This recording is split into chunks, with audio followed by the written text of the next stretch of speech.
It's a great honor and a privilege to introduce E.B. Braun. We're here in Jerusalem. E.B., if you could just mention a little bit about your family and where you came from. I'll tell you, I thank you very much, first of all. And it's hard, very, very hard for me to do this. We just started with my daughter to translate the Hungarian letters into, because the grandchildren want to hear it and see it, into English, and from English someday to Ivrit. They all speak English. And she is crying with me.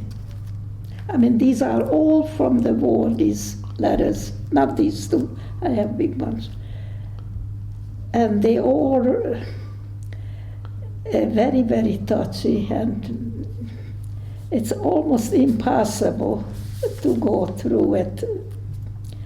It breaks your heart. I mean, it's not a simple matter. It's not simple. Look, these two postcards got very from the years.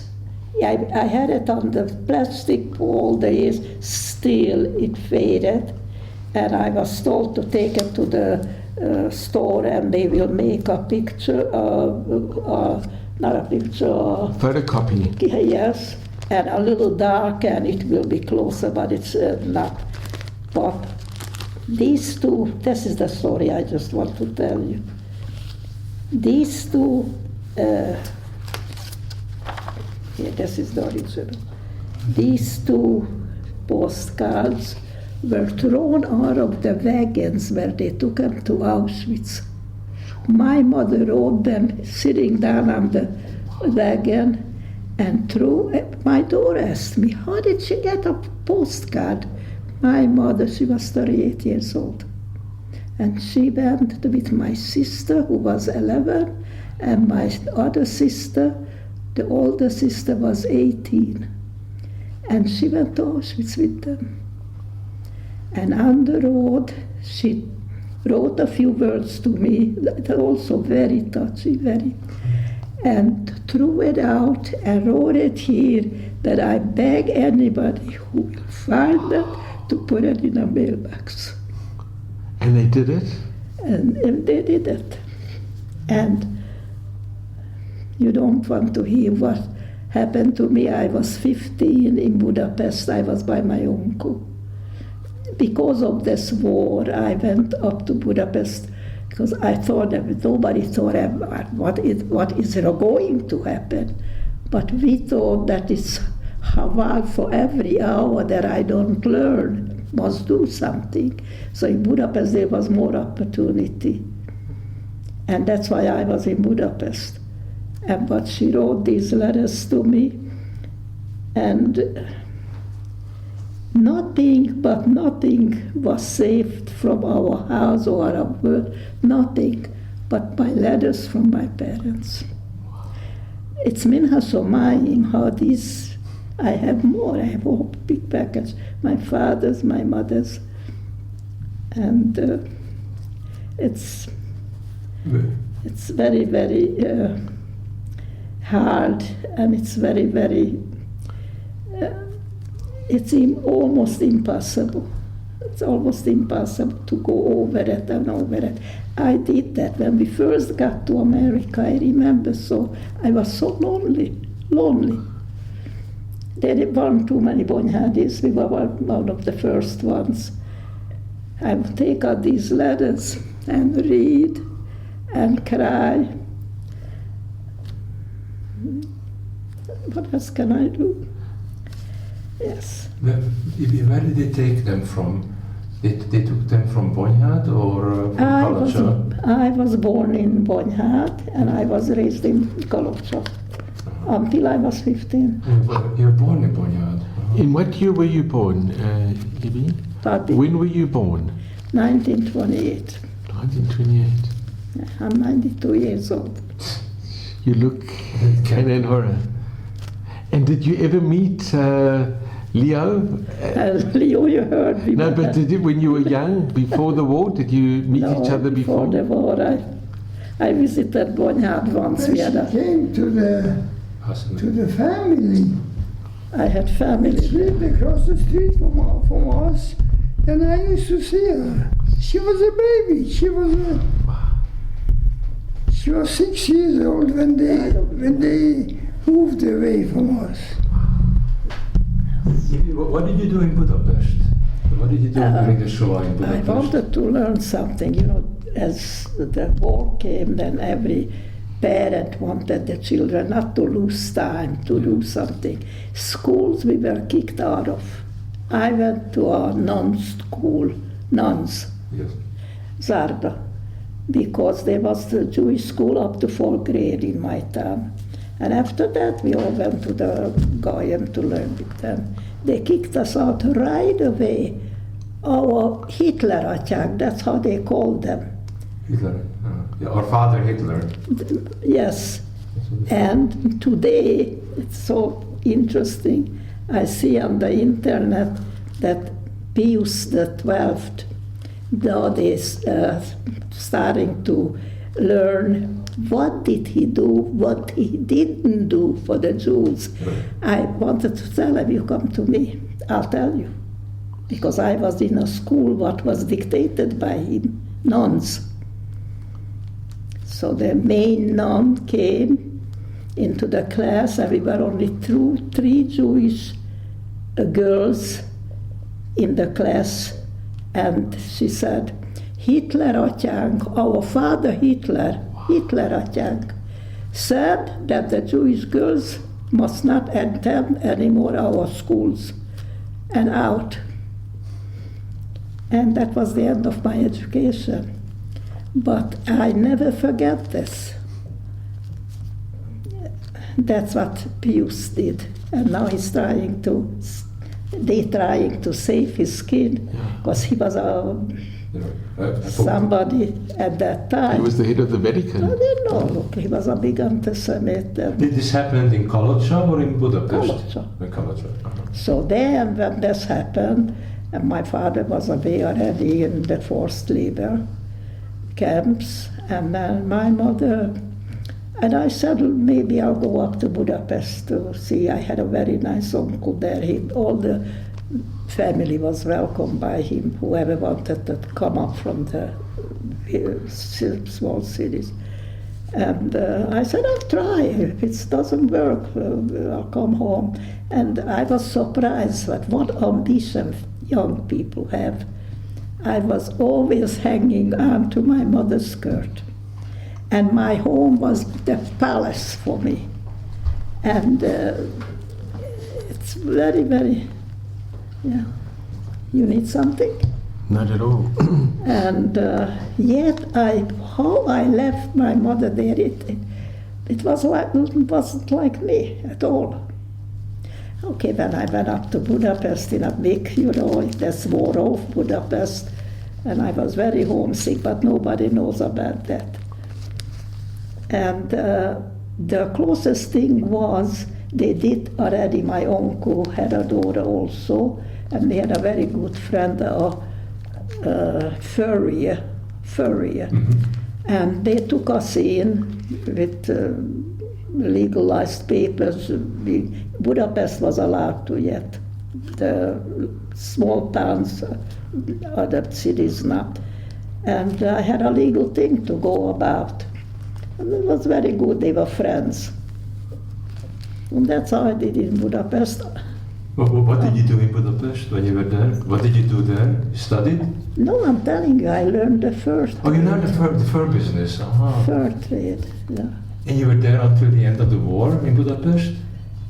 No, then the Germans came in March 19. Yes. And then what happened? March 19, right? March 19, right. 44. 44. So in a short time, I'll tell you when, if they came March, this was October. Until October, many, many things happened in Budapest. You know, you were there. Yes. How old were you there? I was 1. Ah, so you don't remember, but you heard, from your parents. Yes. Many, many things happened. Our house was a Csillagos house. house with a star on it. Stars, so people who were kicked out of their apartments had to move in together with a family who has a bigger apartment and have room for them. So the cousins and the friends, these were friends. And my uncle had a very nice big house, and he was very gracious. He took in two more families besides me. Families, so gave them each a room. And that came to an end October 16th. Then the Germans already made themselves very Heimish there. And all of a sudden, first they took the menfolk away. And looking back, it was the Hungarian people are a Jekish people. They're not raffineered enough. Many lives would have been saved, like my father-in-law. He was a man who liked to go on a straight way. And if he was told to go there on his own, he's not going to go to some other place. And most of the Jews were this way. This came on the radio. Older Jewish women from 16 to 40 has to come into the, what was the name of that big sport Stadium? Sportpálya. A sportpálya? In Bonyhard? Nem Bonyhard, Pesten. In Pest? I didn't hear about it. Oh, but I knew it. Yes. It doesn't matter. Okay. It was a beautiful, big sports stadium, and plenty people, and a lot of people came. Nobody thought. There was a few who thought that should not go in, started hiding. I had nowhere to hide. My uncle was taken away by then, and my aunt stayed, and my cousin, the girl cousin, who's 4 years older than me, was taken to a different place. God forbid we should be in one place. And I went, and you'll excuse for a minute, mouth to mouth. But there was such a scare in the thing that you were afraid. You were only 16 years old. You were afraid not to go. But you were only 16 years old. You were only 16 years old. Yeah. And you heard the order on the radio? No, I just want to tell you, I wasn't even 16. But because this was on October the 16th, this announcement. And my uncle was away, as I told you already. My older, 5-6 years older cousin was away already. They called her in Budapest in this factory or what, and they didn't call me, so we were separated. And I had at home, my aunt and a 5-year-old little son. And she was not even born Hungary like I. Her mother was born in Hungary. I mean, she was a real Hungarian. She wasn't an Orthodox woman like in our family. My uncle was mother. And she just couldn't imagine that anybody can take her out of her house, or that she cannot go shopping. She had no food, or her husband is taken away. She just got loose, I think. What she did is, so I went away on 16th to the Kisok pálya. See? Kispálya? Kisok. Kisok, what was Kisok that? pálya, that was the biggest. Oh, that was a sports stadium? Sports stadium. Uh-huh. And that's where the women met, and the Hungarian soldiers gave us over to the German soldiers. I think the Germans were not in Budapest in November, October. Sure they The were. Horthy sent them out of No, they were. They were? All summer they were there already. Oh, actually, right. The deportation stopped, right? Yeah. Right. So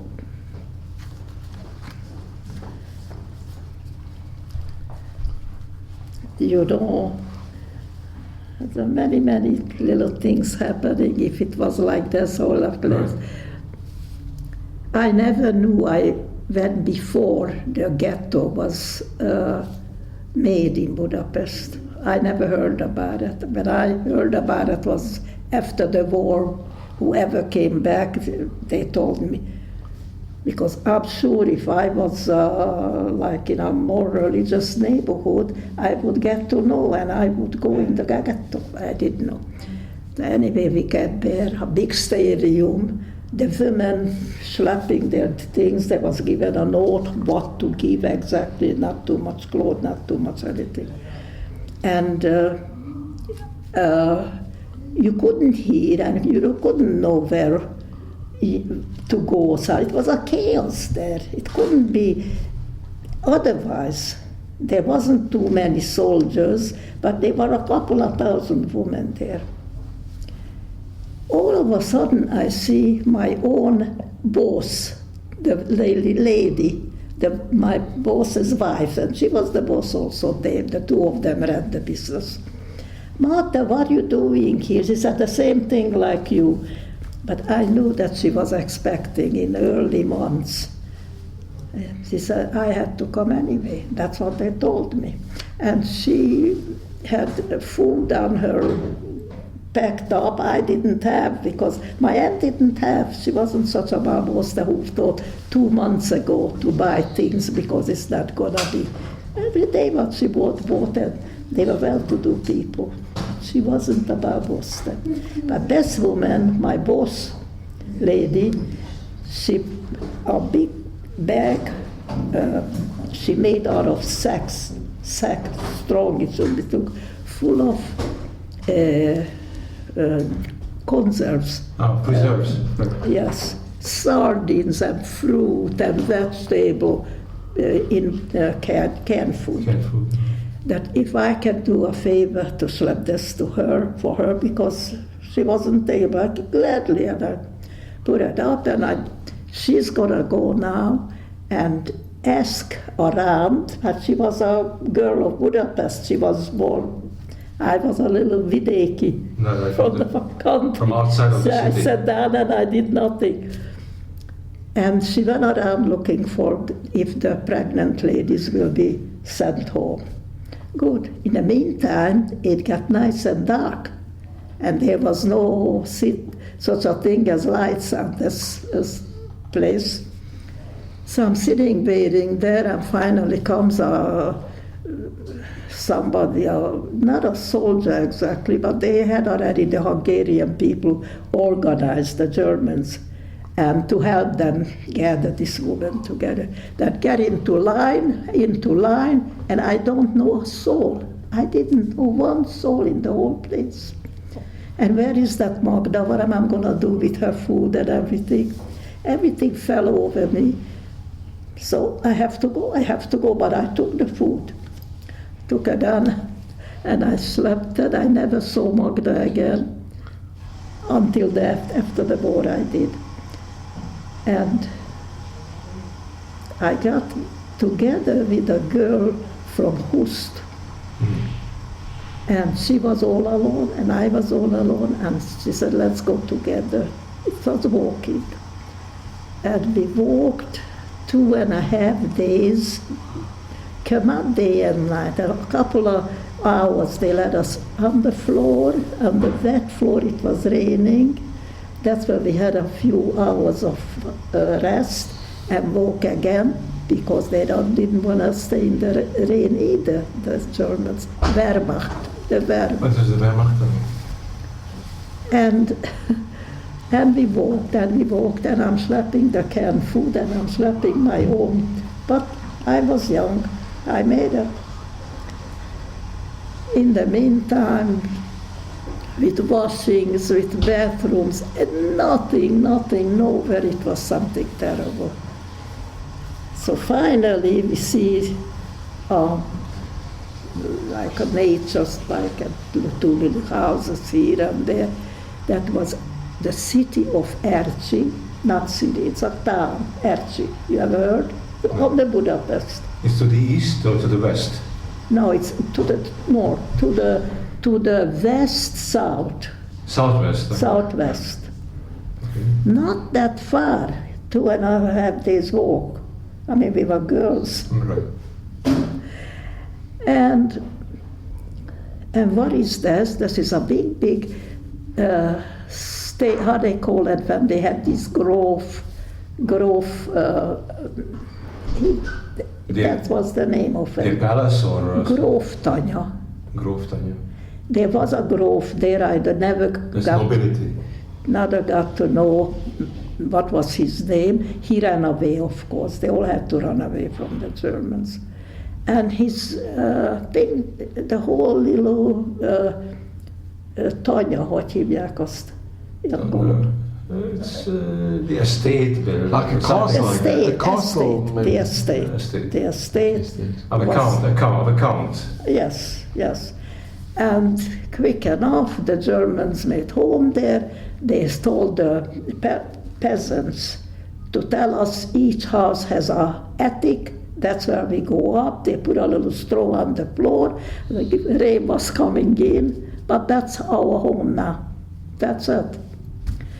So we were about 25 girls in one little attic, and we tried to make hello, you know, but more or less I stuck just with this one girl. And, you know, we tried. There was, of course, no food, and after all these walks and everything, I still had what I bought, but I didn't think that I would open a can. You should know this can. Okay, so I was working for them. Next morning they took us out to a field. So it was big, empty. They had a lot of land there. And their engineer drew a picture where we have to make the tankcsapda, hogy hívják? Oh, it's a trap, a tank trap. Yes, and also for the soldiers, Yeah. the runway, you know. Right. And it The was trenches. and it was made out with one of them came on Noha, and for the standpoint where he was standing, and when they were running, room enough. And deep enough, like, you know, these were tall soldiers. And it wasn't, I don't say it wasn't told us that you must make that much and that much, but they expect us to be fruitful. And we worked hard. And most of the girls were okay, although they were Budapesti girls, some of them came with high heels. And they didn't tell us where we're going and what we're going to do. So actually, we don't.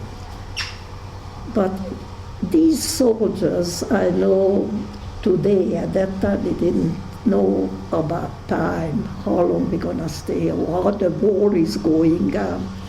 But they knew already that, okay, they're doing this work, but the Russians are not far away. We heard the shooting. This was October the 16th, 44.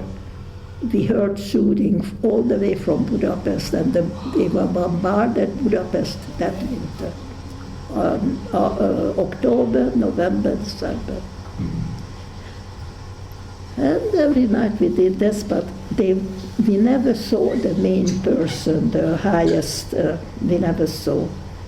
And I can't even say that they were very mean to us. I mean, what I heard after that, what was in Auschwitz, no, it wasn't like this. Because that was at the war. They were sick and tired already. There was one of them that was very friendly to one of the Jewish girls, and came up to visit the German soldier. And we didn't know what to do with it. What is that? A guy and a German. But they wanted to keep our friends. These girls were older than me, so they knew very what to do.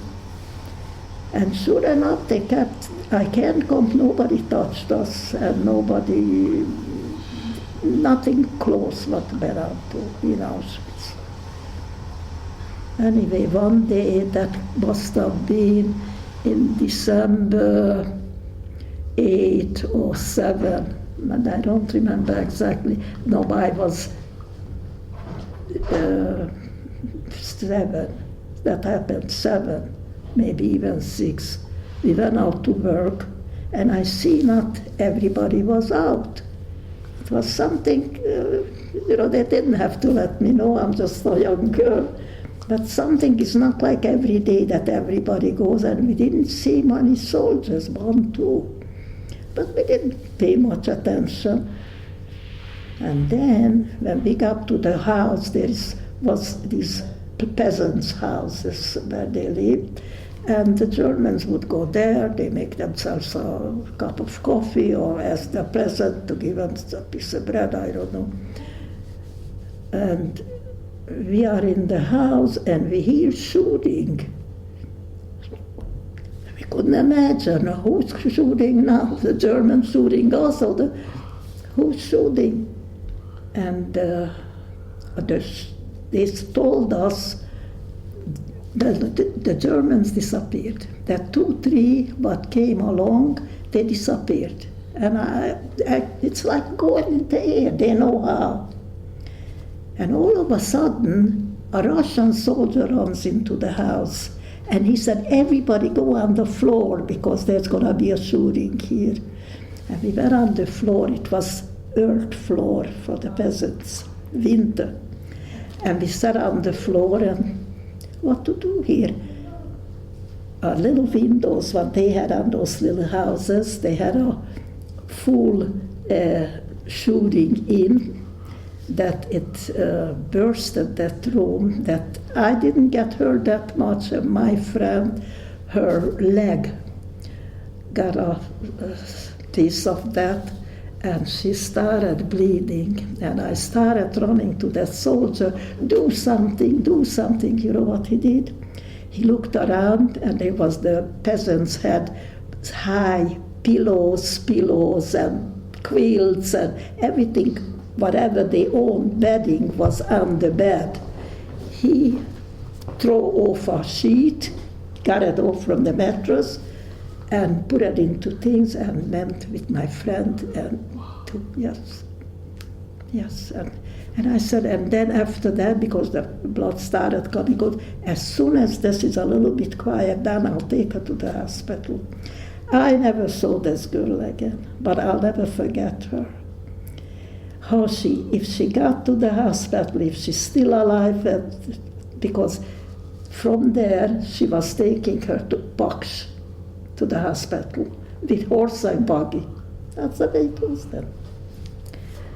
So anyway, then we understood that the Russians are here, and we don't see the Germans anymore, but we still have the star, the yellow star out.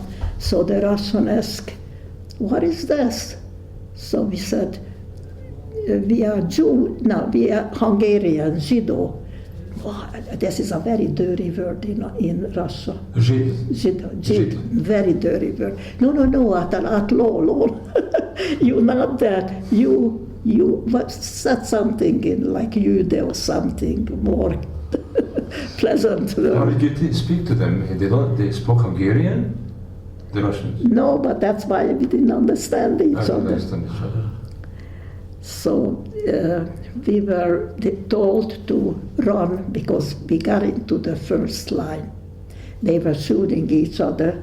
The Germans and the Russians came into the very halls what we built for the Germans. The Russians took over, was tank and for soldiers, and they were shooting each other, and we got in the middle.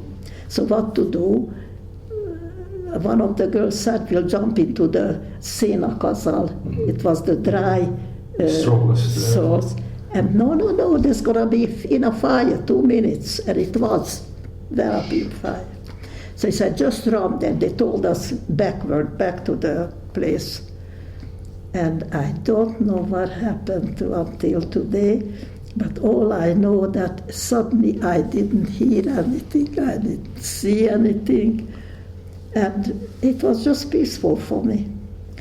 So later my friends told me that I collapsed, and they had to take me, carry me, and slap me into where the horses are in. Stable. Yes. And there they put me on the sand and covered me, and they let You me sleep. fainted? I just gave up. It's too much for a young person. And after that I said, where's my friend? What happened to him? I came to.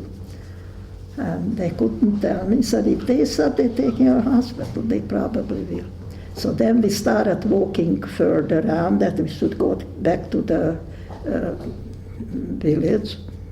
And as we're walking, we see a brand new digged grave. And we look and we see there's a girl, 2 girls there, and I said, what is this? What happened?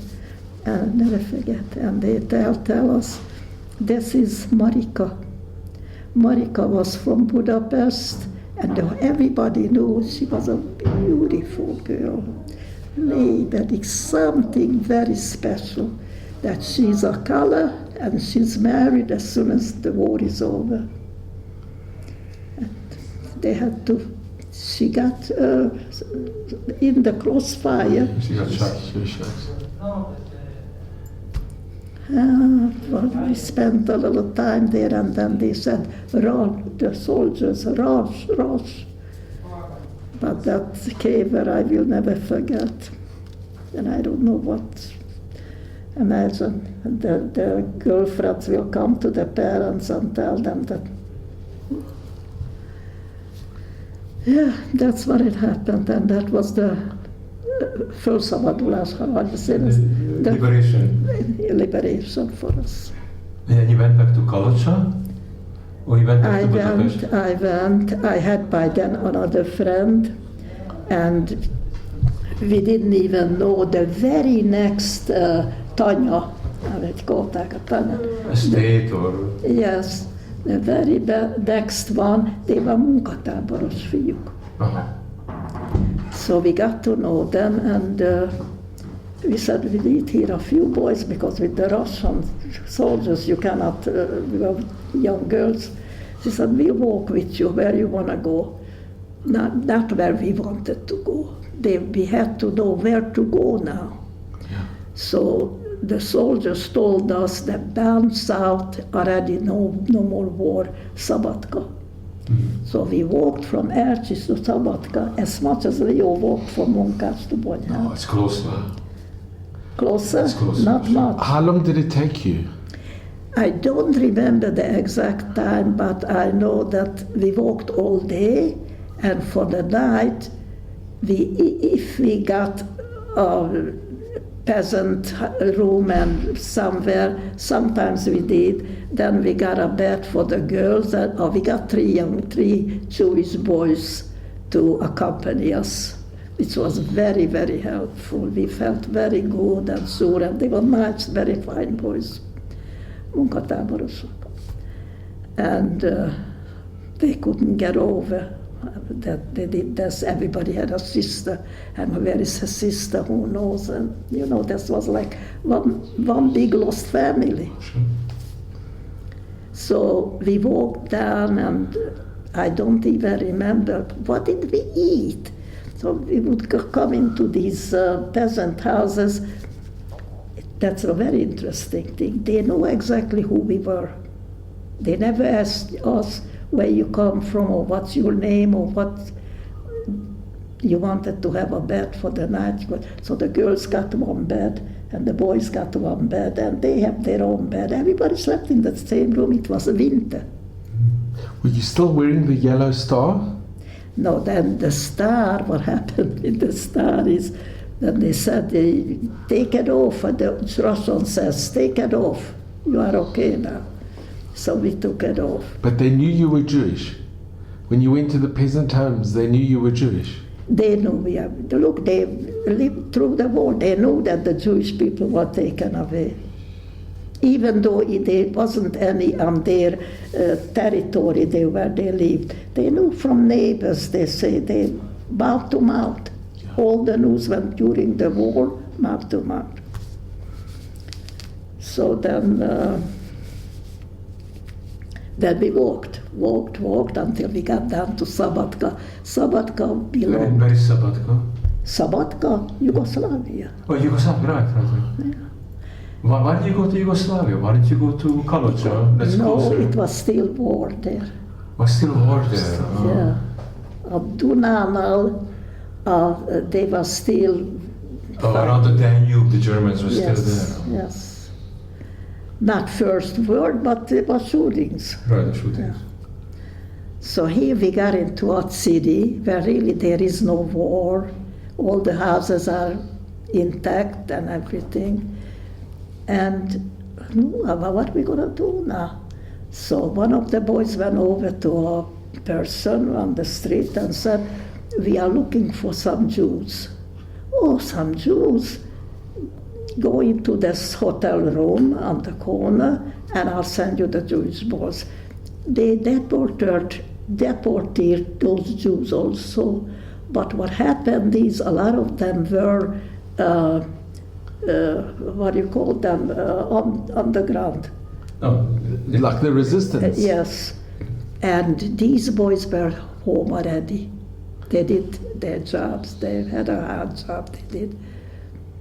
And when they said Jewish girls, they couldn't believe it because they heard about Auschwitz. We didn't.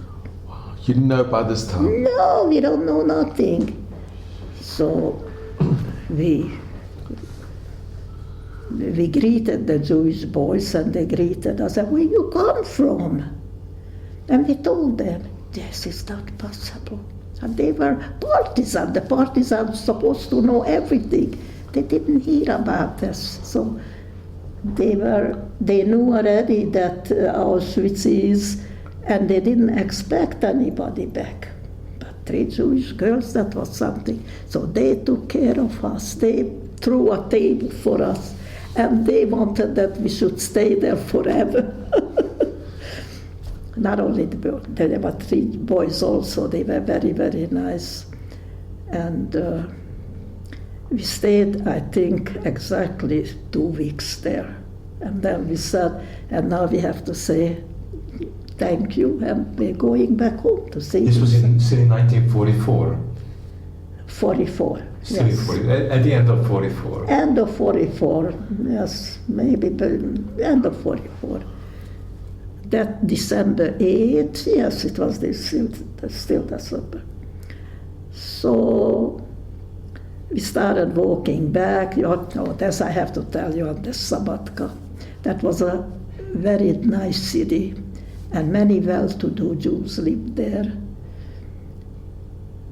They saw us, these boys, that we were in rags. Everything went off already, and they said, look, you need some clothing, come. And we come into a machzan, It's like a warehouse. and we see shelves, neatly put, every underwear, every... Okay, if we continue a little bit, or you're tired? No, I'm not tired. I started telling you. Okay. I better... You see the warehouse with all the clothes on the shelves? You haven't seen this before. First we went and quickly, give me a blouse, give me this, let's take this. And when we were finished taking, I said, wait a minute, where is this? What is this? Where does this come from? Whose is this? Well, these things, I'm telling you, for years I hid it. That was the Jewish woman's clothing.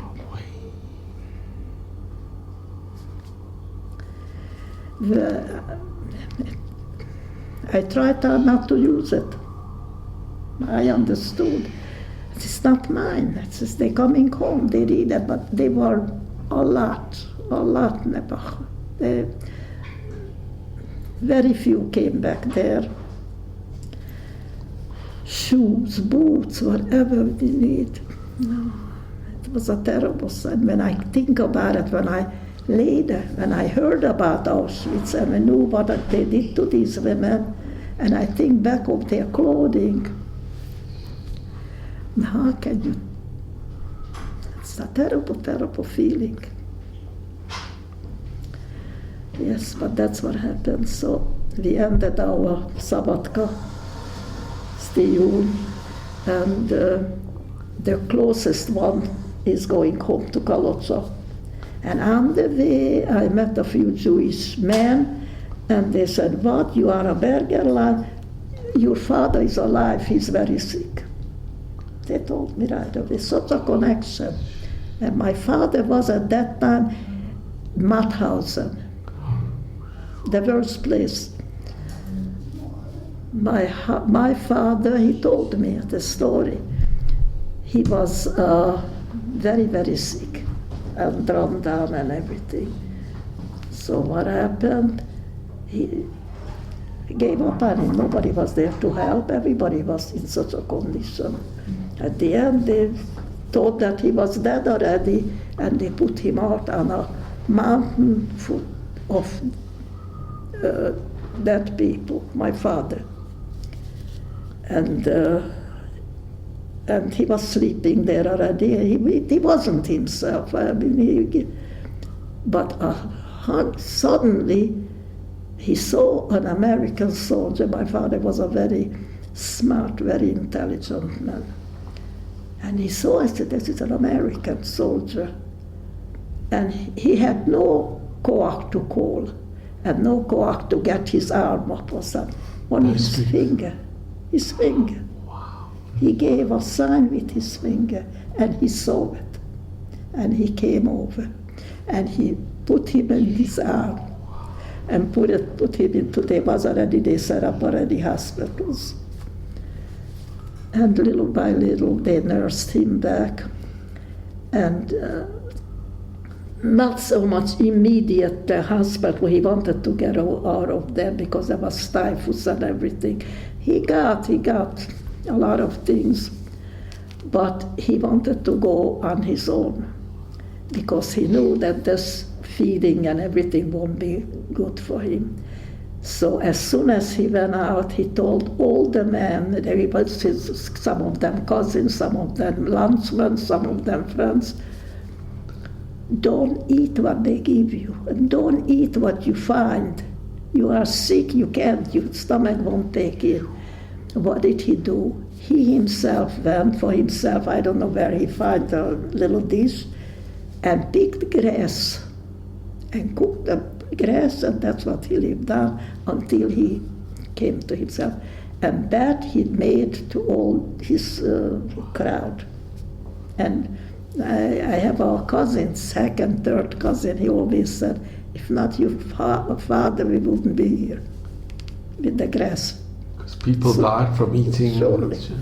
People eat too much. And they're not using Leo's sister, when she was befried, also somewhere, Mauthausen, I'm not so sure, she went, they ran into the Maxanim for food. It was all poisoned. She died. Why was it poisoned? Poisoned food. Oh, poisoned food. That's how she died. She lived through. Right till the end, and then she has the poisoned food. She lived right till the very end, and then she has the poison. Why was it poisoned? Who poisoned it? The Germans poisoned the food what they left behind. They poisoned what they left behind. I see. Yeah. What a world. Unfortunately. Many people died this way, and many people died after the war, can you imagine? But they couldn't help themselves. My father, when he made himself grass soup. Grass soup. Yes. So anyway, I heard that he's alive, but he's sick. But I know if my father is alive, he'll come back. It took a long time. This was sometimes in end of December, January, and he came back middle of summer, June. When did you first see your father? So I lived with this sentence, your father is alive, I know he's going to come back. I myself couldn't move too much because I had no money, nothing. But in the meantime, I heard that Budapest is starving and there is no food. And I said, my aunt is there, my cousin is there, little boy, I have to go and do something. What am I going to do? I had left a little gold watch, what my uncle gave me. My uncle was a jeweler where I lived. And I went and I sold the little watch, and I bought a whole half this no fish salt. Half a pig? Half a pig, yes. Look in the city, yeah, there was food. I didn't eat it, but there was. So I bought this, I'll take it up, they're gonna sell it or do it. And they said food in Budapest is like gold. So I wrapped it up good that nobody should smell it. And I got myself up and I went to Budapest. How you go? Nobody is asking. After the war it was something. How are you gonna get there? Which train, which bus? From city to city, there was maybe, I had to change, I don't know how many, there was no money taken. Everything was free then. There's no value of the money. Right. So I think it took me maybe a week to get up to Budapest. And I went up to the house where I used to live. And two old little ladies are opening the door. And they say, who are you? And I said, I belong to this family, and who are you? They said, we were given this apartment to use because they were bombed out. Their house got a bomb. Budapest was very bombed. I couldn't walk on the streets. It was messed up all with the bombarded house and nobody's home. No, your family is not yet home. I didn't know.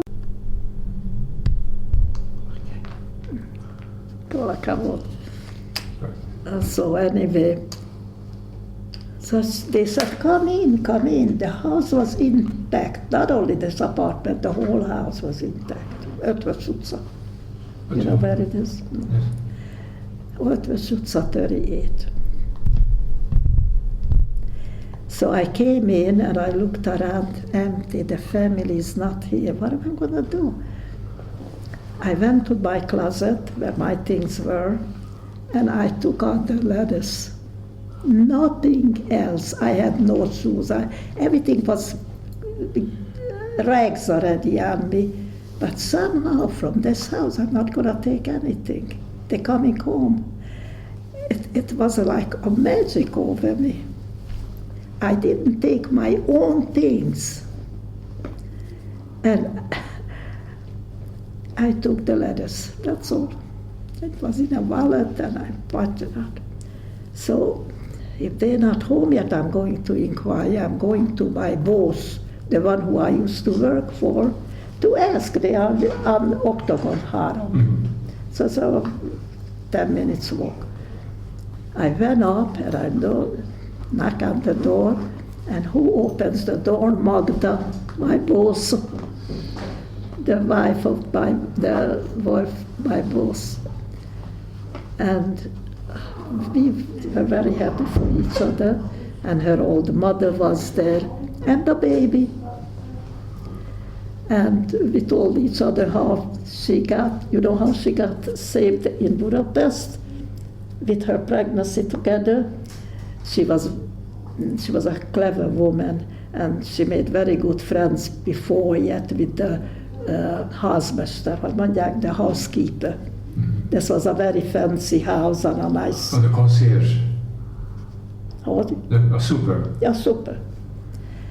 And he gave us super money to let her stay down in the basement where the coal and the wood is with her mother. And there she gave birth to a child. Wow. And the bombs are coming down. Her husband was away in the Ukraine. Very few people came back from Ukraine, but he did. So when I saw, but this was back on their own home, she cleaned up, like everything was back to normal. She never asked me what happened to and she had the right, at least ask me. No, she never asked me. But what I did is, I took that half a pig off my soldier and I gave it to her. And that was, my aunt said, next I went to my aunt, my father's sister. She was a very, very religious Hasidic woman. And I told her the story. I said, what? You gave away a half it? Oh, what? You lost your mind? I could not buy you a street of houses from that half a pig. Yeah. Well, I said I gave it to her and that's it. So then I went and my aunt, and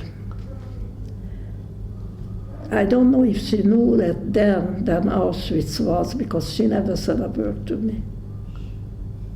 Nobody ever said, until I heard from some of the girls and the women, very few came back, Kalocsai, and by Bonyhádon, a Bonyhádi women. I never heard of it, and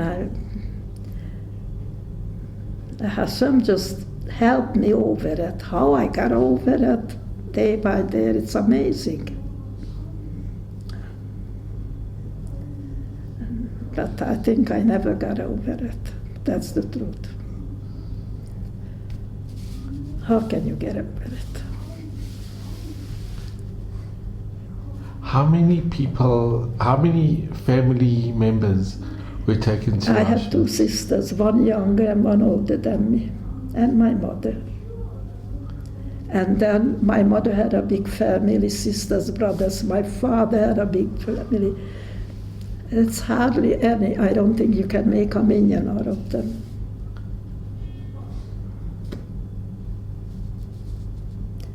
Families were just wiped out.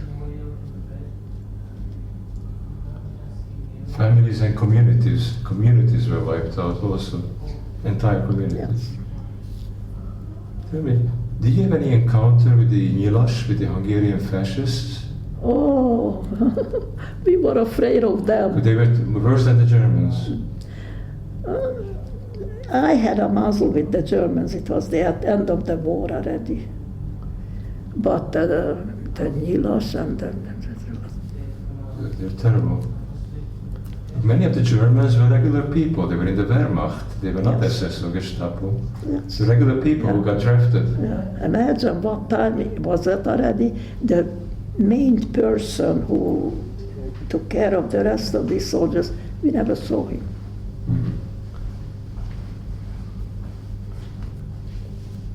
And you were there when the Russians came into Budapest?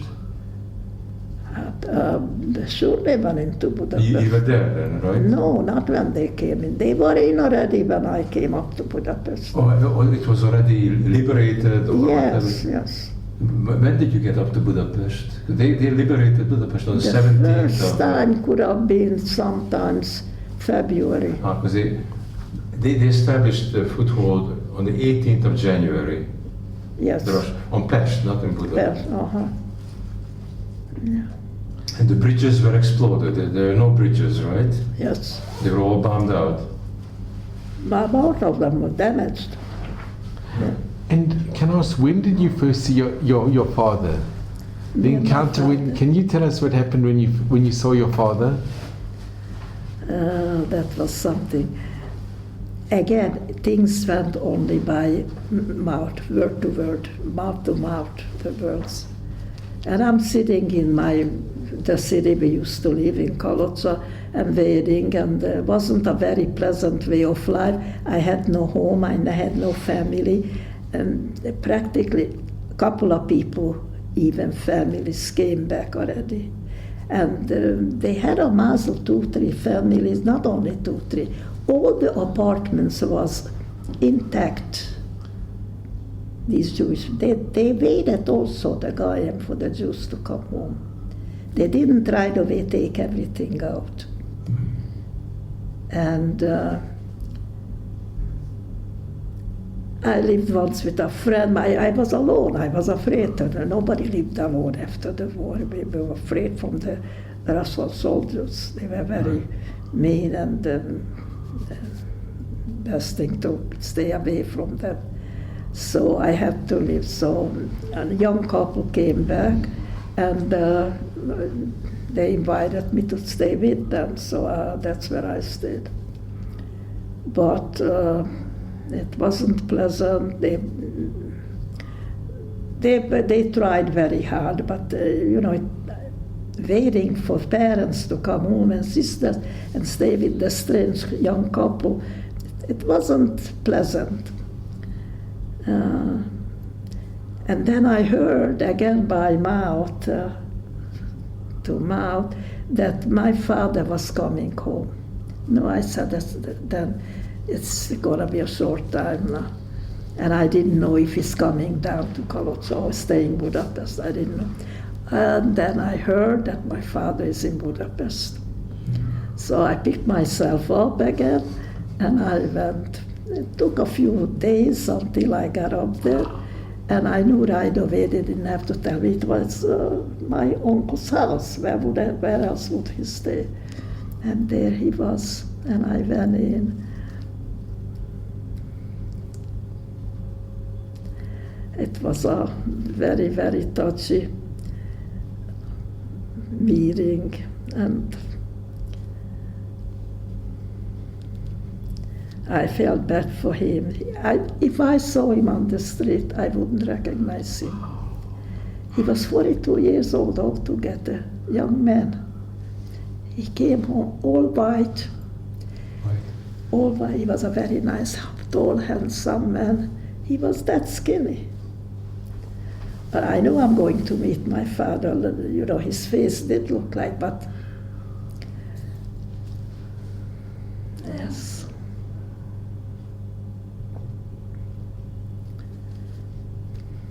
And when did your father know that your mother and your sisters were taken to Auschwitz? Did he know already? When the American soldiers came in, right away, they made up names from one lager to the other that they should be able to find each other. So my father understood that they are people who stayed alive. And then the women came to the men's lager, men's went to look for family. So he understood that they're not everybody, but there is such a thing. And he was waiting. But then we had later we had friends who had known my older sister. She carried on almost to the last minute. But that march, what you heard about, she was in that. It was still bitter winter in Germany, and she had no more clothes left, no shoes left. That my friend told me. She was wrapped around in a sheet. And that's all she had. And she kept saying, girls, move on, go. Move on, don't stay. And at the end, she couldn't. And they begged her, come, try. I said, I can't, my legs don't carry me. Frozen.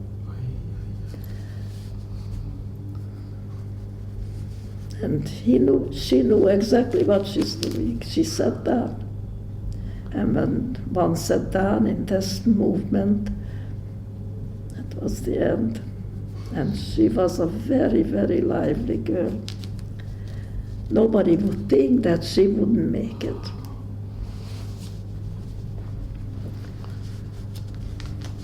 Such is the terrible war.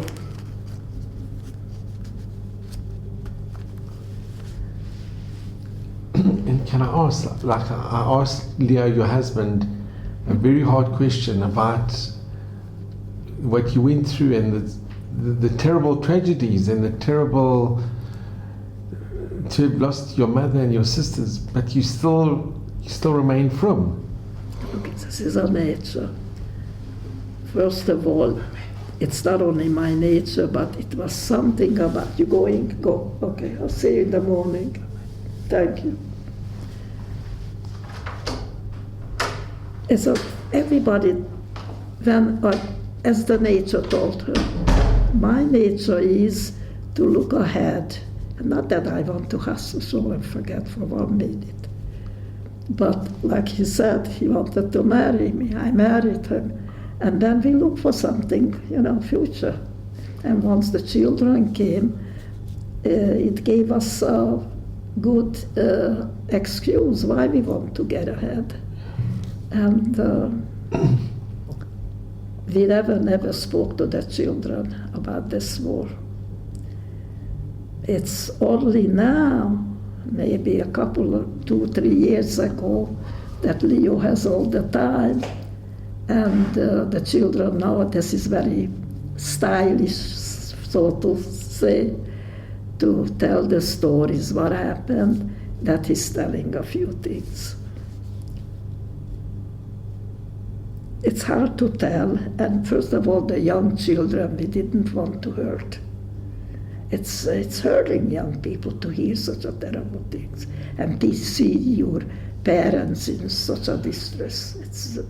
It looks like Hashem gave us this thing that no, don't. And I asked my father, yes, when he came home, I asked, there was Tisha B'Av. And I said, dear father, what we think? Tisha B'Av was thousands of years ago, and what was Tisha B'Av comparing to this?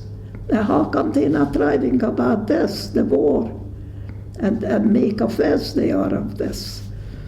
So my father said, she called him my kislányom, said, my little girl, it's not the time for it yet.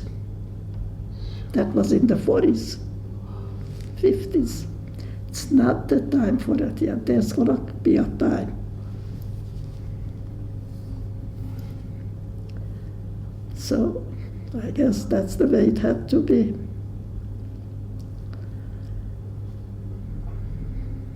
Yes.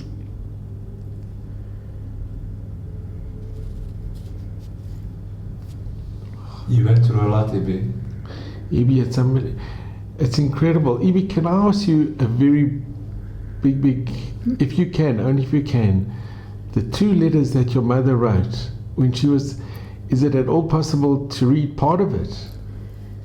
Yes, sure. Because I know something, it's something unbelievable. It's. I'll try to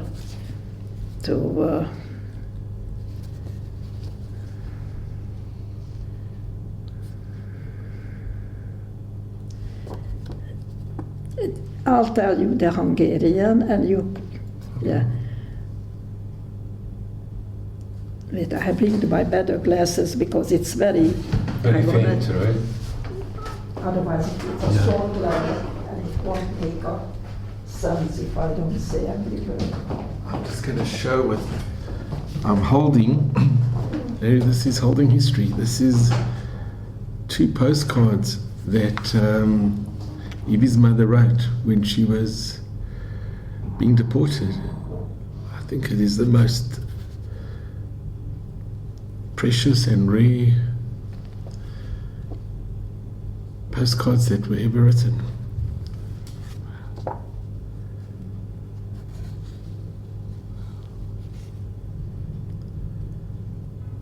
It's such a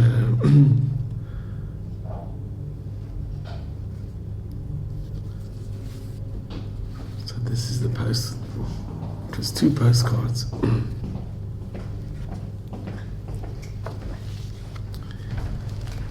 This is very, very special, very difficult, and Maybe before you read it, where did they take your family from? From Kalocsa or Bonyhad? No, Kalocsa. Kalocsa. Anyukám és a 2 testvére. Directly to Auschwitz? My father was a munkatábor. So how did they take them? Directly from Kalocsa? Or they went to Pécs? Yeah, not Pécs, they went to Kecskemét. Or to Kecskemét? I have the papers all. Kecskemét is on the other Guides me all side, the no? time. Kecskemét is on the other side of the Danube, no? Oh Right. yeah, Kecskemét is almost by the Tisza. What was that far? Yes. So the, So Evie, your mother was, when she was being taken away, she wrote this in just as she was being deported This is written by pencil. by pencil. That's the problem. But Baruch Hashem, that I can still see it. Drágáim, my dearest ones, because she writes to the whole family. Today is Friday. So you see, there is a date here. Péntek 17, és most indulunk Szegedre, first Szeged. we're starting now to go to Szeged, which is a big town in southern Hungary, near, I guess, Croatia or Serbia. They were gathering there, the Jews from the smaller cities. Ne aggódjatok miattunk. Don't worry about us. But it's a aggódni, this is more than worry. Yes? This is more my mother wrote beautiful. And no aggódjatok. Onnan írunk. They didn't know where they took that, so I said, we will write from there. Yeah. A jó Isten segítségével, mert ő megsegít minket. We're going to write from there with the help of God because He helps us. Yes, milliószor csókol anyu és gyerekek. And we kiss you millions of times, mother and the children. Yeah, and then she even writes to me, nem írtam apunak semmit. I didn't write anything to That father. she didn't get to write to my mother, to my father. And here is my older sister, drága Ibikém, nagyon, look at this, my older sister, my dearest Ibikém, watch yourself very much. Always. They were always afraid for me. Watch yourself. Nagyon. Ez a fontos. Edith. Yes. And the other, they didn't even have time to write here. But this is the thing. Megkérem azt a jó szívű embert,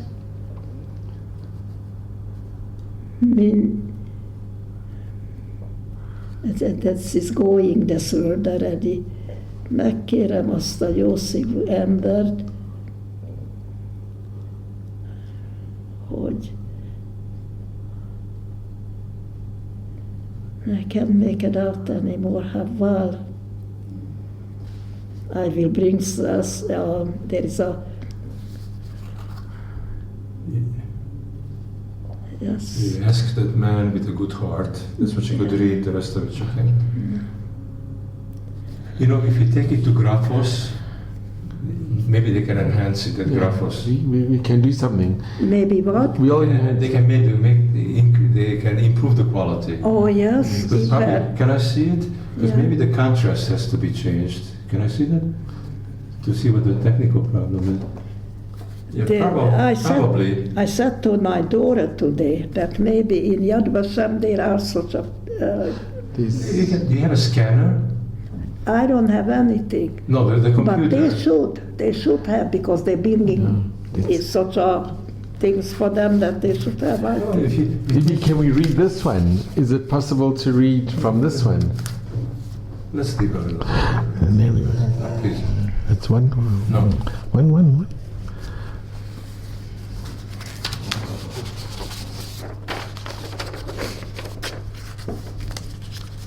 Ivi, there's a store called Graphos on Rehov Betzalel. It's a copy shop. Oh, maybe I'll And go. a lot of artists go there. They Yes. do very high quality printing. Oh, yes. And just tell them that you like to improve the quality of the print. Oh, yeah? Okay, I'll go Because to. the problem is contrast. You have to make it more contrasting. Yeah. Yeah. But Ibi, do you think it's possible with this one to read this one? Yeah. Okay. Ja, here it is. You are right. Megkérem azt a jószívű embert, aki ezt megtalálja, No, I ask that man with a good heart who Kérem. finds this. kérem, dobja a I ask postalátába. they should put it in a postal box. And then she writes, drága kisanyám, she calls me my little mamele. Úton vagyunk, We're on the road Kassa felé. toward Kassa. Oh, that's in Slovakia. Jól vagyunk,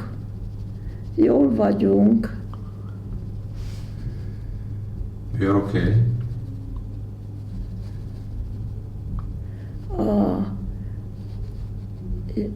Apusnak nem írtam. I didn't write to Yes. daddy. Vigyázz magadra, Take care of yourself. milliószor csókollak, ölellek téged, és az egész családot. I kiss you, hug you millions of times, and the whole family. Yeah, And the address was to your home. that's all. She addressed the address. Did she address it to This the is home? my name and Budapest, that was it. But you want to put it- Went to Budapest. Let's go. Okay.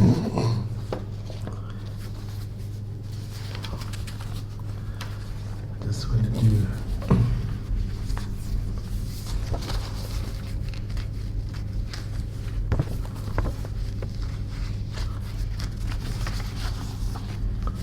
One moment. You are right, they have a lot of machinery there. Maybe a lot of what? Evie, I just want to thank you Yes. so much for sharing this with us and sharing it with everybody.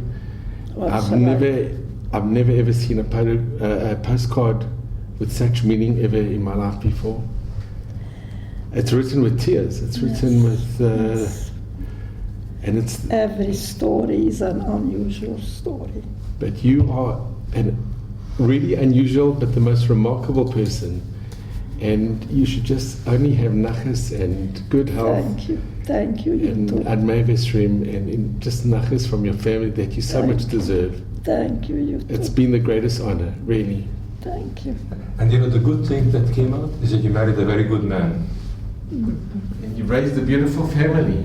Right. And I really appreciate it. You did. Evie, thank you so much. Yes, I thank you that you came. It was very kind. And otherwise we meet only in Simchas I need Right. Simchas, yeah. and have some nachas from your families That's right. I mean, and hear good news from all over. only. And yeah, thank you very much. Thank And you. I hope that it was not too hard for you. You are more than welcome. This is nothing that anybody else could do. If somebody wants to know today already, Tell me, it's a kind of also it's a kind of maybe relief in a sense it is. to have people know what kind of people did they do this with. The very best. The very best, Evie. Your family was the very best. It's all right if people see this. It is all right if people watch this. For who? No, it's okay if Yeah. people watch the interview that you gave. Who are they? I don't know. No, it will be good. It will No, no, give people you should such decide. chizuk, such How do you feel about that, Ibi? I don't know. It depends who. It's family. No, it could be